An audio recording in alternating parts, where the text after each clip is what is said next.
au-delà des frontières, les erreurs de calcul de Kagame propulsent Rusesabagina au Parlement britannique vertical, révélation sur les droits de l'homme. L'incident Rusesabagina, où Kagame l'a initialement kidnappé puis relâché, soulève des questions sur la prise de décision de Kagame, laissant entendre une tendance possible à agir sans une considération approfondie des conséquences. Le kidnapping de Rusesabagina a eu la conséquence inattendue d'exposer davantage Kagame, sans gain apparent pour lui. Au lieu de cela a donné naissance à deux activistes des droits de l'homme, Karine et Anaïs Kanimba, des figures jusqu'alors moins connues, attirant l'attention et amplifiant leur voix. Les erreurs de calcul de Kagame ont eu une répercussion supplémentaire. Paul Rusesabagina a pris la parole devant le comité mixte des droits de l'homme du Parlement britannique aujourd'hui. Sans les actions de Kagame, l'invitation de Rusesabagina au Parlement britannique n'aurait peut-être pas eu lieu, coïncidant avec le témoignage précédent de sa fille Karine Kanimba. Rusesabagina a mis en lumière divers problèmes, notamment les abus systématiques des droits de l'homme par Kagame à travers la répression transnationale. Il a souligné l'impact significatif avec des millions de personnes tuées et déplacées par le groupe M23 de Kagame en RDC et les Rwandais faisant face à des persécutions pour avoir dénoncé les injustices dans le pays. Rusesabagina affirme que Kagame entretient des maisons sécurisées pour la torture et le meurtre de Rwandais, les qualifiant de maisons de boucherie. De plus, Rusesabagina a révélé qu'un avocat belge nommé Innocent Twagiramungu a facilité sa connexion avec l'évêque central dans son kidnapping.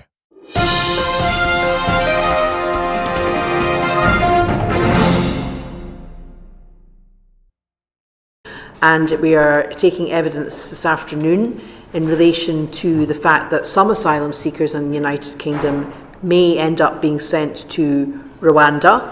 And so this afternoon we will be hearing from Paul Rusesabagina, who is a Rwandan government critic, and also from Lewis Mudge, the Central Africa Director at Human Rights Watch.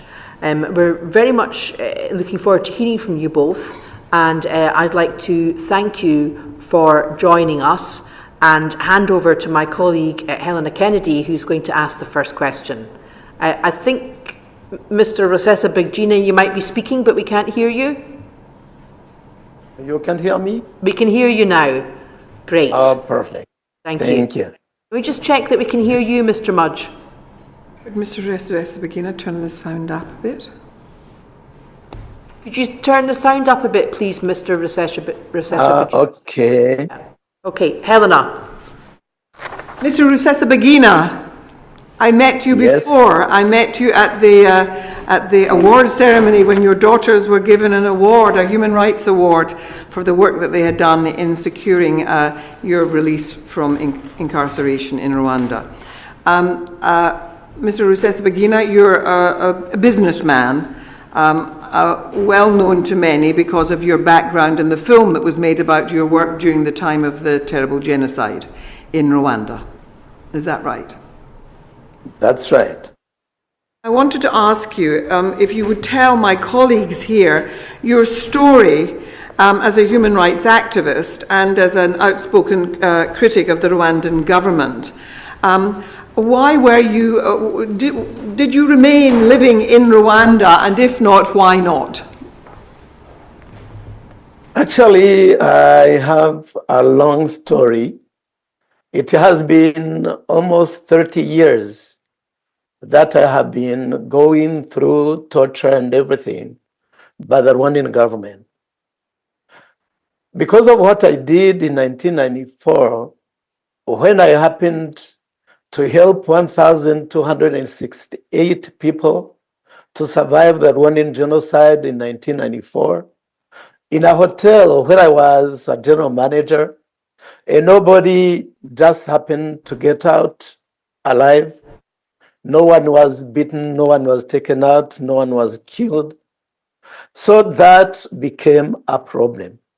Because I became popular, and other journalists who were coming to Rwanda were always willing to talk to me before they talked to anyone else, including President Kagame himself.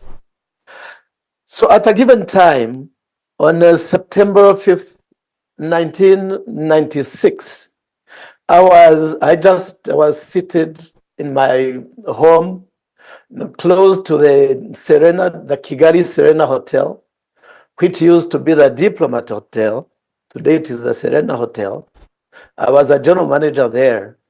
And I saw a soldier who just came to my home.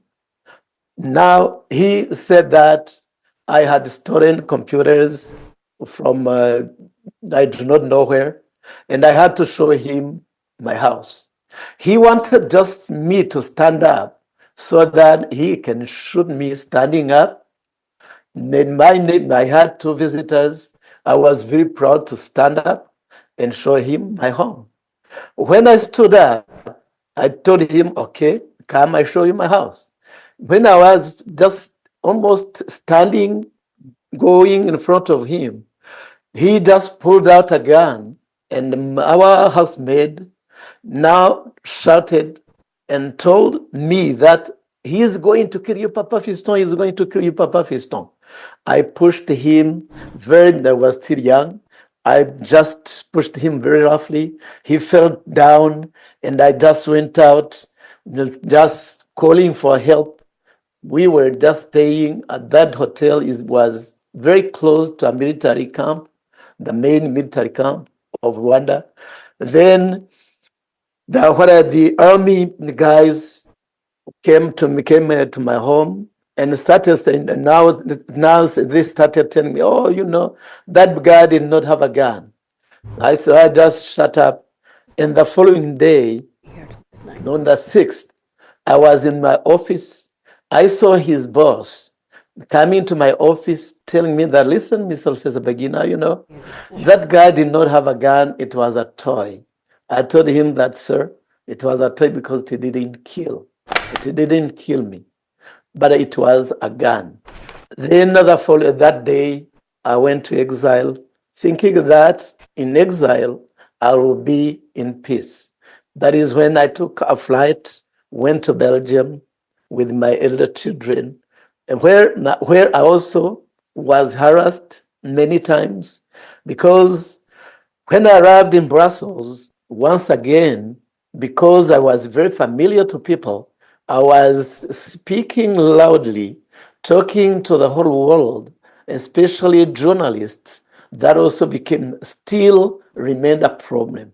The Rwandan government followed me, tried to kill me by all means, until a time when even the Rwandan ambassador moved from the residence of the Rwandan embassy, came to live behind my house in Brussels. Paul, if I may pause for a minute, I think many of us know something about your background and about the terrible story of what happened, because you were threatened, you were as you've described, someone was there sent to assassinate you, and you were saved by really a maid who worked for you, and you had to flee your country and you went to Belgium, and you've had to live abroad for many years since, but you have been an outspoken critic and a follower of events in Rwanda and of the conditions of the people in Rwanda, and that has continued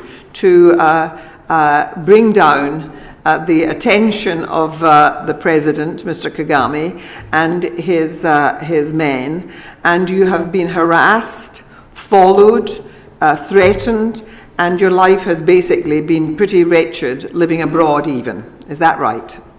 Well, that's a very long question. Hang on a second. We're just trying to get through the story, and if you want, go away and read it. It has not only followed like that, but also I was also kidnapped, and I was tortured. I was kidnapped from Dubai, taken to Kigali, where I was just I was tortured, and my head was put in a bag. Can you imagine the head put in the bag? the bag kind of tied, hands tied in the back, legs tied, and thrown in a car and taken to places which might they call safe places. What do they call them? Safe places. That is where they kill people. They are to them they are safe because they are the only ones who know those places where they torture and kill people. I was there for 4 days being tortured, and also you can imagine no moving, just on the ground. And at that given time, I had a military boot on my neck. You can imagine that. It is just an abattoir where I could hear many other people behind the next door. In the next door, I could hear many people. It was very dark, 24 hours a day, but people making noise, calling, being tortured, calling for help. And for 1 hour, 2 hours, 3 hours, and after 3 hours approximately, because I could not see the water, I couldn't see anything. I was tired, as I'm telling you. I could hear the voice now slowly just disappearing, getting lost. That is what happened in those abattoirs in Rwanda. May I call them the abattoir? They call them the safe houses because they are the only ones who know those houses. You were saying that it was like an abattoir. It was like a place for handling animals. Yeah? That's what you've said. You said that you were kidnapped in Dubai. You were going through Dubai airport and you were then taken. Were you willingly participating in this, or were you brought to Rwanda? Actually, I was not really going to Rwanda. I was invited by a Rwandan agent who called himself a Burundese, who called himself a man of God, a pastor, a bishop. Then he used his lawyer in Brussels, Innocent. He used Innocent Twagiramungu, who told me he was his lawyer. Then he knew he was a Burundese, and he was a pastor, had churches. He's the one who invited me. He's the one I met in a private jet. And then in Dubai, we were supposedly flying to Bujumbura, not to Kigali. And of course, also the pilot.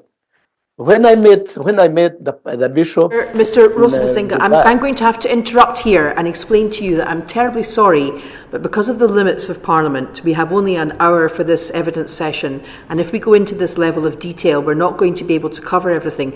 Now, as Helena has said, many of us have been well briefed about your background, and we have some quite specific, focused questions we want to ask. Now, please understand, I don't wish to be rude in any way, and I don't wish to diminish the awfulness of your experiences, but because I've got to chair this meeting and we don't have very long, I need to try and focus our questions a bit more. If necessary, we can get you to write to us afterwards if there's things that you want to elaborate on. But I think Helena has some quite specific questions to ask you, and then we'll move on to Lord Murray next. Well, let me just finish. I mean, we know from your history that you ended up being taken to Kigali and you were held in custody in the way that you've described, and you were put on trial. Did you receive a fair trial? I did not receive a fair trial. Not at all. There is no fair trial in Rwanda. Were you able to choose your own lawyers? The Rwandan government refused to give me they refused my international lawyers. And also they told me that they have 1,500 lawyers, Rwandan lawyers, who can intervene for me. When I asked the list, they gave me a list of 5. So you were given a list from which to choose lawyers, and they had to be Rwandan. And did you consider that they would be independent of government and of any kind of pressure? No, they were not. Nobody is independent from the government in Rwanda. Either you are with the Rwandan Patriotic Front, Kagame's political party, or you are the enemy, and the enemy in Rwanda is always killed, is to die. Have you or any family members been targeted or persecuted in Rwanda as a result of your political views or your human rights activism? Well, when I was in prison, my brother, my younger brother, was also was called to come to talk to the Rwandan Investigation Bureau almost every week. If you go online, you will see my sister being called to come and testify, tell them, being forced to tell them who I am. And she is a 76-year-old woman who has nothing to do with politics, who lives in that rural area. So your sister, your brother, and all because of you and your criticism of the government's political stance. For 2 years and 7 months that I stayed in prison, nobody from my family or a friend could visit me and see me and know how I am. Were you given medical attention while you were in prison? At a given time, even my own medicines I had, because I take 2 tablets every day. Even those ones were just confiscated, taken away, until a time after many months when the international community raised voices and started talking. That is when I got them. We've heard evidence about other people being kept in solitary confinement. Were you kept in solitary confinement? When I was kidnapped, I was first of all taken to the butchery, and from the butchery, I was taken to the police in a confinement for 18 days. And then from there, I was always being tortured. I was taken to the prison, living in a small room of about 2.5 meters and length, and maybe 2 meters large, without a window. I was not even able to put on the light myself. They were putting on the light from from outside. They were the ones. I was going out 1 hour a day, just 1 hour. You got to go outside for 1 hour a day. And did they provide you with anything to sleep on? Because we've heard evidence from another witness that they had nothing to sleep on when they were being detained prior to their trial. Did you have a mattress or anything? Yes, for me they gave me a kind of a small bed, tiny bed, and a blanket. And I think what you're describing there is the conditions you were kept in before your trial. After you were convicted and sent to prison, can you tell us what your conditions were like when you were in prison? After my conviction, I just had to pull out from the trial because it was just kind of short trial.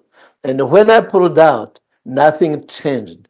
For the first almost 10 months, between August 27th in the night and June 12th, 2021, I was in that confinement without a window, with the cameras watching me 24 hours a day on top. Can you tell us how you came to be freed from prison? Well, the whole world stood up. The whole world happened to know that what I was going through was a kind of show. It was not really a trial. That is when the EU Bar Association wrote and signed a kind of a recommendation. Shall I call it a recommendation to the whole world to tell that this was a show. The U.S. Bar Association did the same thing. The UN, the Human Rights Organization, did the same thing. Human Rights Watch and Amnesty International, many countries, the EU also did the same thing. The Congress in the United States, the Senate, everybody just wrote resolutions and they send and they sign them until a time when even the State Department and the White House called my kidnapping a kind of was a kind of hostage. So you were, of course, you were helped by the EU, the United Nations, and ultimately by President Biden. But of course, you were a very well-known figure because of the film that had been made about you.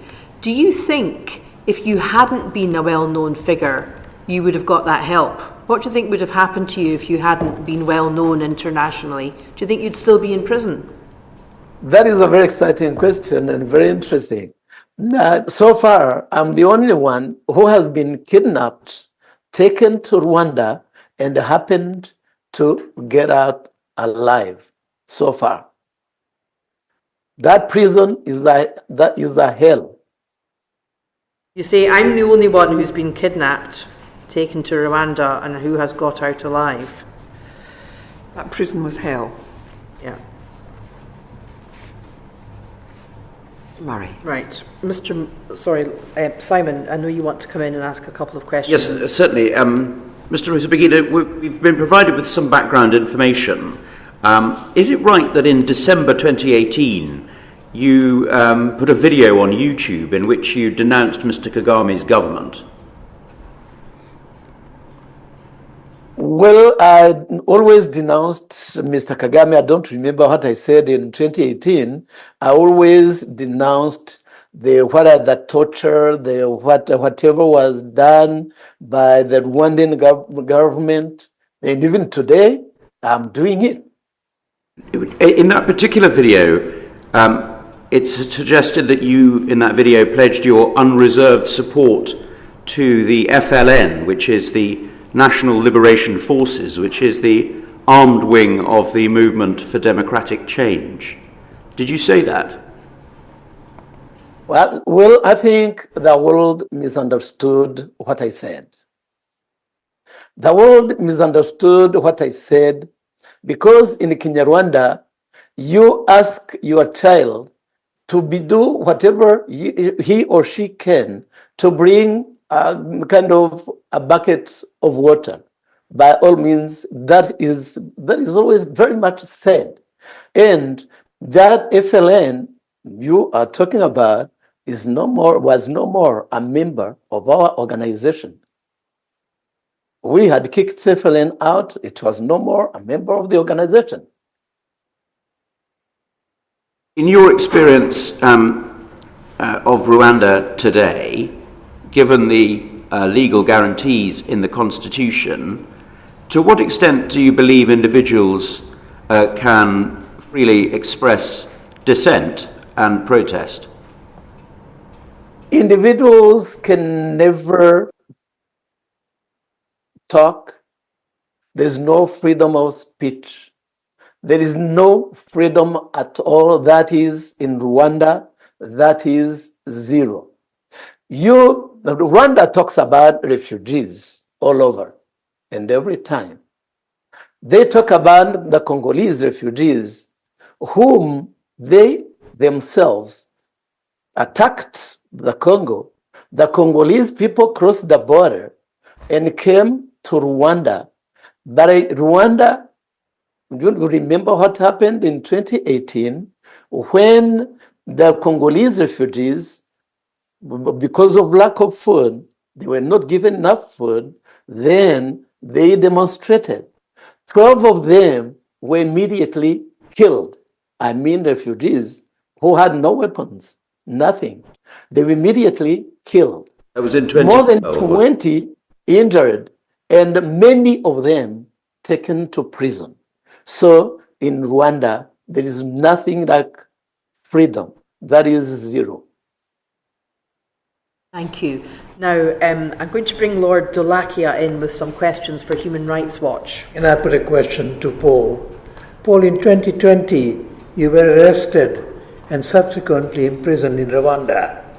Do you think you had a fair system within which your rights and expression? I wonder, Lord Dolakia, I think we covered that with Paul. I wonder if you could focus on a question for Mr. Mudge from Human Rights Watch.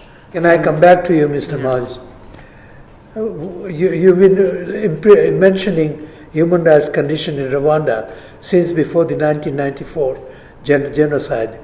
Do you believe that individuals in Rwanda currently have their human rights respected, including the right to freedom of expression and protest? Sorry, is that a question for Human Rights Watch or for Paul? I apologize.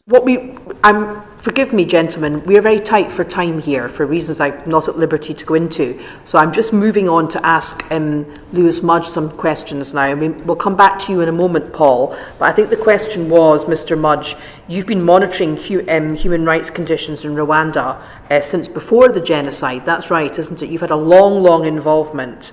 And we know that you and your organisation have a lot of experience in this area and have reported on Rwanda in detail. So it's really just an overview that we want at this point. Do you believe that individuals in Rwanda currently have their human rights respected, in particular the right to freedom of expression and the right to protest? Sure, thank you for that. Short answer is no. Just by means of, and I'll be very brief, by means of context for full disclosure, I was still in high school in 1993, but yes, HRW first opened its office in Butare in 1993. We subsequently moved the office up to Kigali. I joined Human Rights Watch in 2010, have been there for 14 years, and for many of those years I was the Rwanda researcher until I was kicked out in 2018. I was the third researcher over the course of 10 years to have been made persona non grata from Rwanda. You were kicked out of Rwanda in the midst of doing your job as a researcher for Human Rights Watch, and you say you're the third person from your organisation who's been kicked out in that way. Can you just tell us a wee bit more about that? Sure. First, a researcher, Alison DeForge, she wrote what is regarded by many people to be the seminal work on the genocide. It's called Leave None to Tell the Story. She was refused entry in 2009 and told not to return. Very tragically, just a few months later, she died in a plane crash. After that, Karina Tertsakian, a British national, she was kicked out of the country while doing her work for Human Rights Watch in, and you'll have to excuse me, I don't have the dates in front of me, but I believe it was 2010. Right. I arrived shortly after. My work visa was pulled in 2015, subsequently forcing me to move and my family to move to Kenya. But I was going back and forth, and in 2018, I was denied full access to the country and told I was, quote unquote, undesirable. It's sort of par for the course for Rwanda. Independent human rights experts are very rarely granted full access, but it's not out of the question as well to be denied any access, as has been the case for Human Rights Watch. Thank you. Thank you. So can I just now address the question you'd asked previously? Yeah, the question. I'll be very, very brief. With regards to freedom of expression, freedom of association, no, short answer, no, it really doesn't exist in Rwanda by any definition of the term. And, just to give my personal experience covering the country for 14 years, unfortunately, I've seen people's right to express themselves freely be further and further constrained. And so when I started HRW, we were still working in the context of newspapers and trying to fight for those journalists to have any means of space by which to express independent points of view or do independent, free and fair reporting. That was restricted.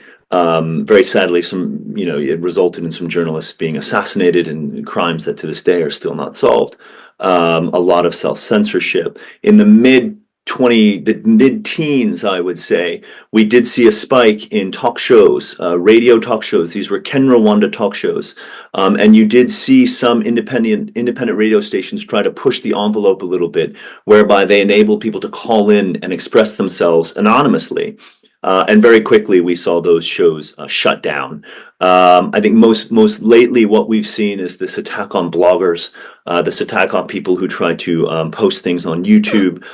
You are seeing these individuals now being rounded up and facing really serious prison sentences for trying to express themselves. So whenever there are forays by Rwandans to try to push that space, unfortunately, you see that space clamp down and get tighter and tighter. I won't go into too much detail. I know time is of the essence, but there are things that are completely forbidden to discuss in Rwanda, and this goes way beyond ethnicity. You are not allowed to criticize the government in Rwanda, and that does not mean President Kagame. That means government policies more broadly.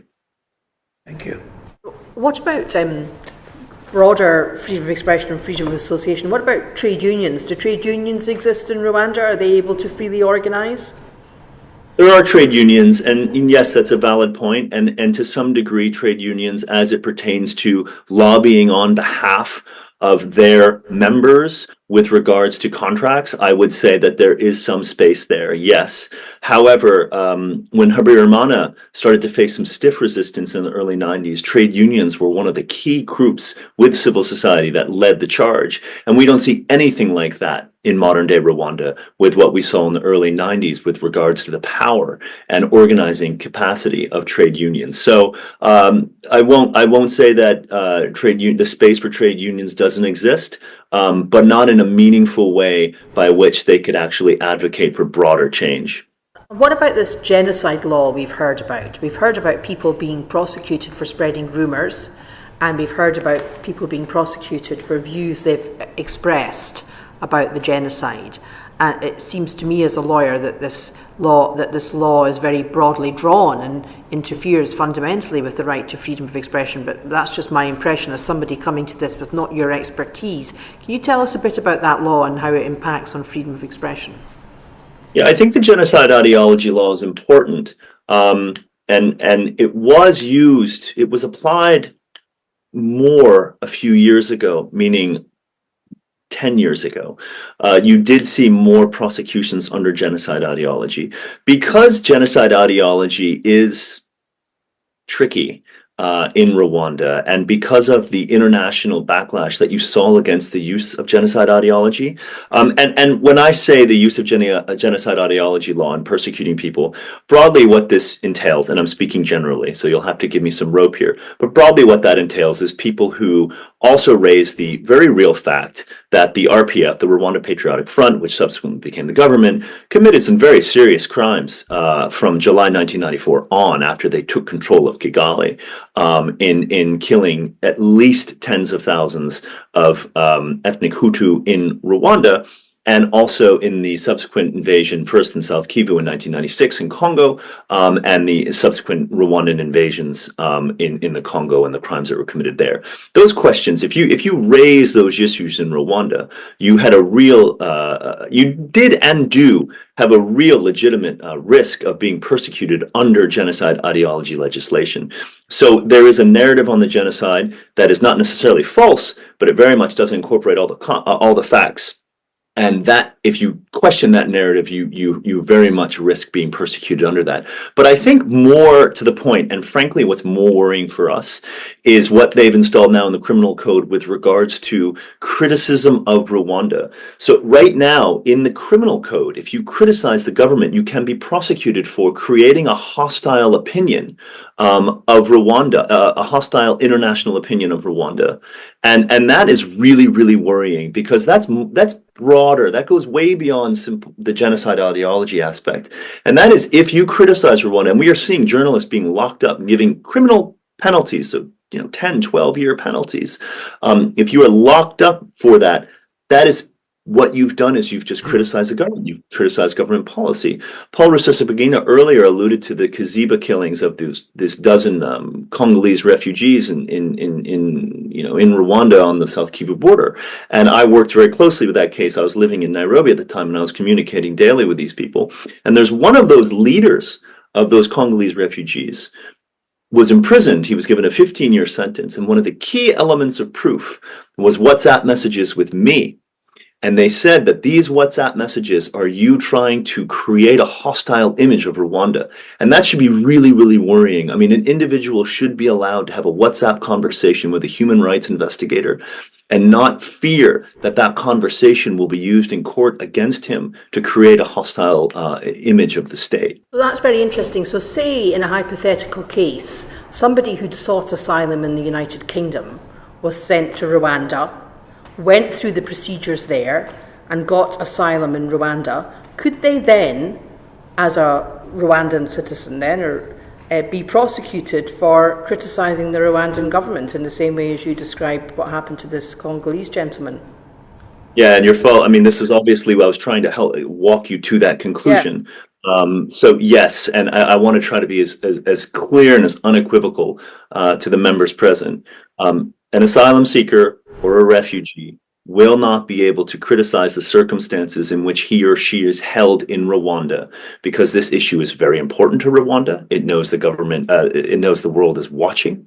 It knows it stands to gain a lot by making this work, and it is not going to allow criticism from the participants. And so those people do face, in our opinion, a very significant risk of being threatened with this type of legislation, or an example being made of them, and this actually happening. And I think it's worth noting that there's been these points made by proponents of this plan that yes, 2018 was a very unfortunate event, but since then there hasn't been any further refugee uprisings.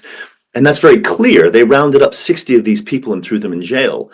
After killing a dozen of them, there wasn't one state security officer held accountable, wasn't even questioned in a serious fashion, to the best of our knowledge. And yet the people who rose up to try to get better food allotments for a Congolese camp, they certainly were punished. And yes, it's not surprising that since 2018, we haven't seen any real uprising since then, because the message was sent very, very clearly to the leaders of that Congolese camp.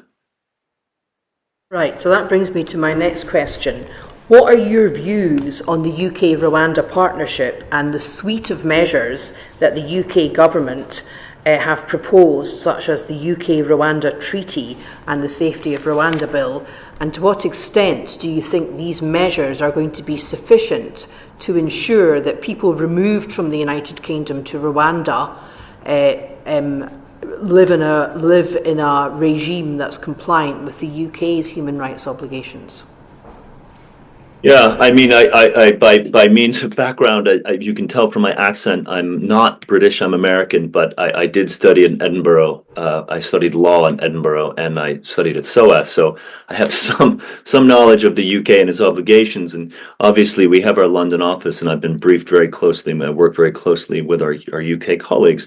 Look, it's our opinion that the UK government has an obligation to comply with non-refoulement in both international and domestic law. The Supreme Court has been very clear, and it said there's a risk of refoulement, and that it is unlawful to send people back to Rwanda because of that risk.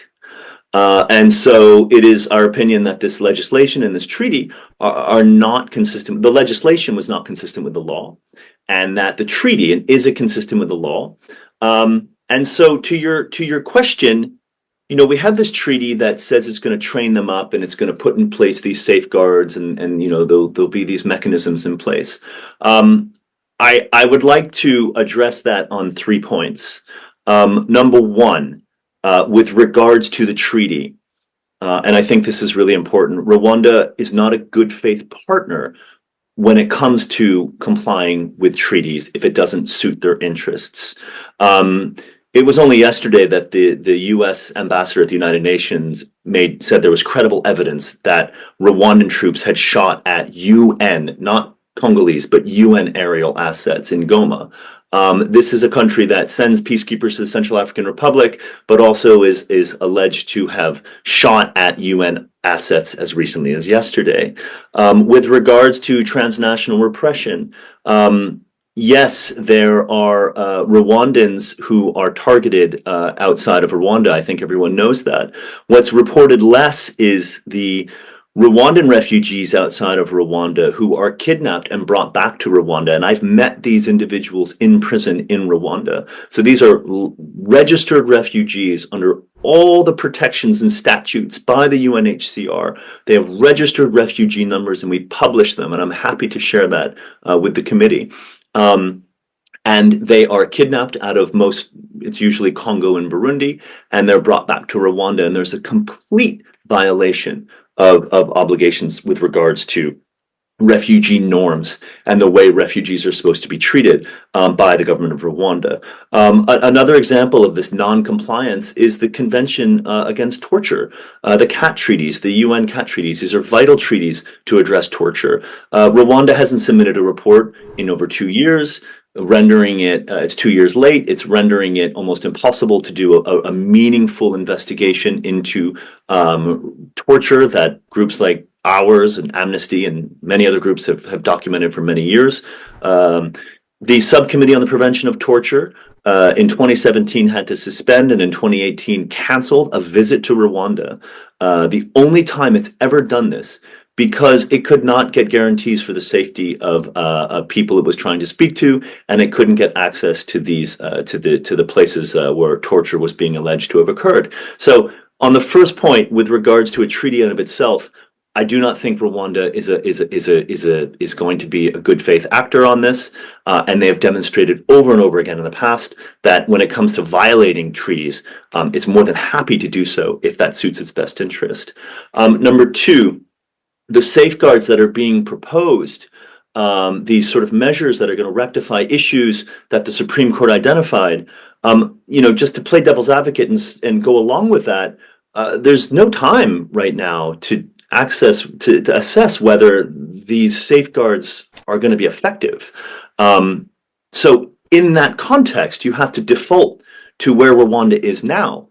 And the fact is that this is a judiciary that's not independent. This is not an independent judiciary.